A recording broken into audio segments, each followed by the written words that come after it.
취재가 시작되자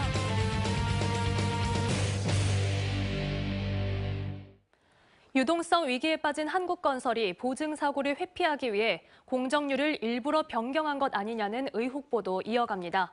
보증사고 여부를 판단하는 주택도시보증공사 허그는 사고 사업장임을 미리 알 수 없었다며 절차적 문제라고 해명했는데요.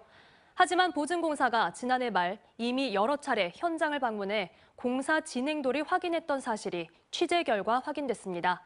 광주 MBC의 고발 보도 취재가 시작되자 임지은 기자가 취재했습니다.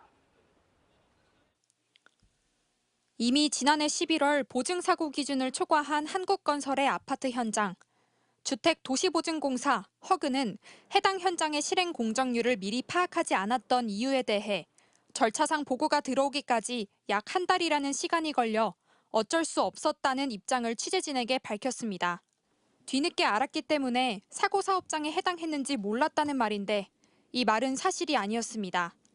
실행 공정률과 예정 공정률의 차이가 한창 벌어지던 지난해 10월 31일, 허그 광주 전남 지사장이 직접 한국건설의 아파트 공사 현장을 찾은 사실이 확인됐기 때문입니다.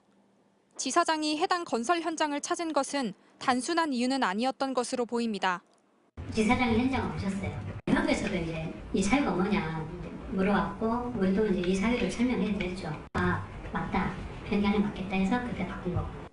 허그 광주 전남 지사장이 한국건설이 공정률을 변경하려 한다는 것을 이미 이때부터 알고 있었다는 증언은 사전에 전혀 몰랐다는 허그 측의 처음 해명과 배치됩니다. 이뿐만이 아닙니다. 지사장 방문 한 달 뒤인 지난해 11월 30일, 허그 직원이 현장에 나와 공사 진척도를 파악한 사실도 확인됐습니다. 이 직원은 해당 현장이 공정부진 사업장으로 지정됐다며 10월의 예정 공정률과 실행 공정률의 차이를 비교했고 11월에 실행 공정률이 얼마로 나올지도 현장 감리에게 물어본 것으로 알려졌습니다. 허그에서 나왔다고 하는데 그때도 본인들끼리 얘기 다 하고 나서 이제 이번 달 공정률 얼마나 될 것 같냐 묻더라고요. 시공회사에서 계산하면 나올 거다. 그때도 그러고 말았죠. 허그 측이 해당 현장을 지난해 연말 최소 2번은 찾았다는 이야기인데 그러고 난 다음 한국건설은 지난해 12월 공정률을 변경한 뒤 구청의 승인을 받아냈고 결국 분양 보증 사고를 피할 수 있었습니다. 서민 주거 안정 정책을 이끌어가겠다는 허그가 입주 예정자들이 아닌 건설사 측의 편의를 봐준 게 아니냐는 지적이 나옵니다. 경험이 많기 때문에 충분히 짐작했을 거예요. 국민들의 편에 서기보다는 사기업의 편향적인 정책을 그리고 그런 행정을 했다는 것 자체가 비판받아 마땅한 일이라고 생각합니다. 처음 취재진에게는 문서로만 통보받기에 전혀 알지 못했다는 허그는 취재가 시작되자 그제서야 지사장과 직원이 2차례 해당 현장을 방문한 사실을 인정했습니다.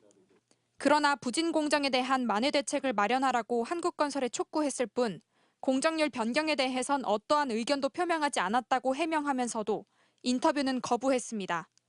MBC 뉴스 임지은입니다.